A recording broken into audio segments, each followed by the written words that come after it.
सुप्रभात मेरे प्यारे बच्चों आज का हमारा विषय है क्रिया। आओ बच्चों, अब हम कुछ वाक्य पढ़ते हैं।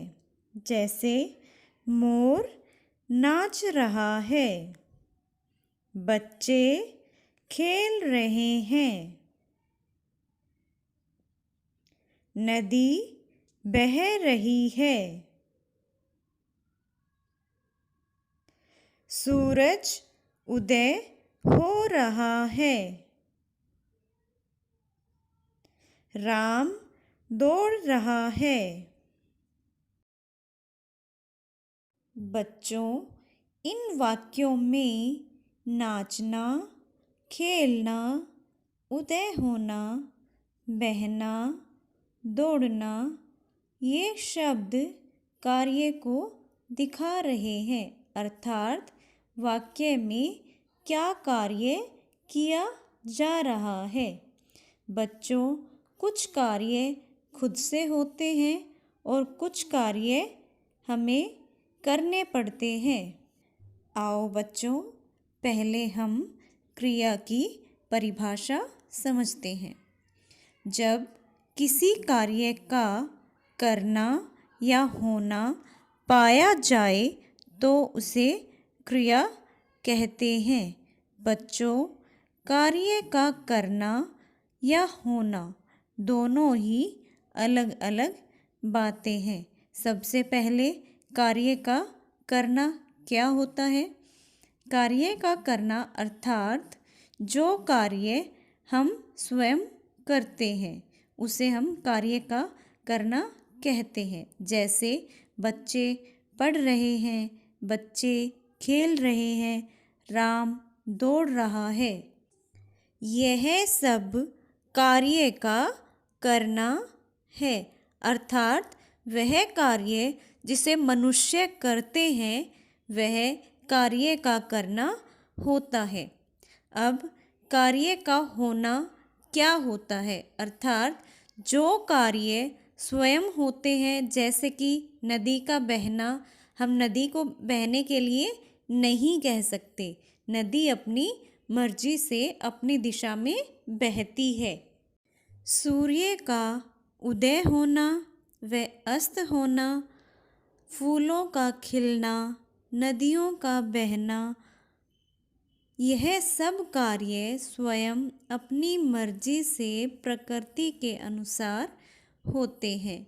इसे हम कार्य का होना कहते हैं, जिसे इंसान नहीं कर सकते। तो बच्चों, क्रिया का अर्थ होता है काम। जब भी किसी भी काम का करना या होना पाया जाए तो उसे क्रिया कहते हैं। धन्यवाद बच्चों। सुप्रभात मेरे प्यारे बच्चों, ऑनलाइन कक्षा में आप सभी का स्वागत है। बच्चों, आज हम आपकी हिंदी की पुस्तक हिंदी व्याकरण तथा रचना का पाठ क्रिया पढ़ेंगे। आप सब बच्चे पाठ में दिए गए चित्रों को ध्यानपूर्वक देखिए।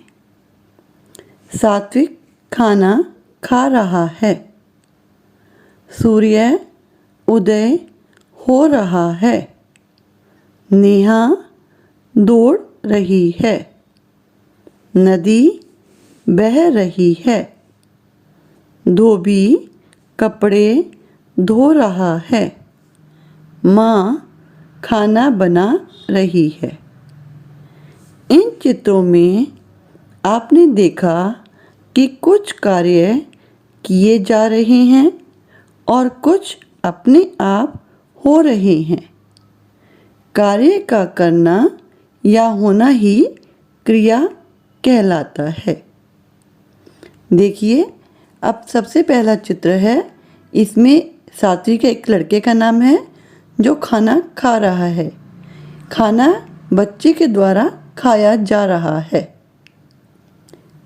दूसरे चित्र में देखिए, सूर्य उदय हो रहा है। सूर्य का उदय होना अपने आप एक क्रिया है। ये अपने आप हो रहा है। नेहा दौड़ रही है। इसमें नेहा एक लड़की है जो दौड़ रही है, वह कार्य खुद कर रही है। अब नीचे नदी बह रही है। इसमें नदी का बहना अपने आप हो रहा है, इसे कोई कर नहीं रहा।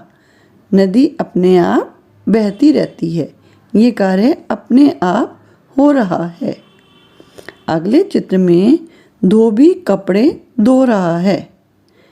कपड़े का धोना किसके द्वारा है? धोबी के द्वारा। तो ये कार्य किया जा रहा है। माँ खाना बना रही है। इसमें माँ के द्वारा खाना बनाया जा रहा है। अब इन चित्रों को देखकर आप समझ गए होंगे, कुछ क्रियाएं अपने आप होती हैं और कुछ क्रियाएं हमारे द्वारा की जाती हैं। इन्हीं को हम क्या कहते हैं? क्रिया। इसकी परिभाषा इस प्रकार है, जब किसी कार्य का करना या होना पाए जाए तो उसे क्रिया कहते हैं।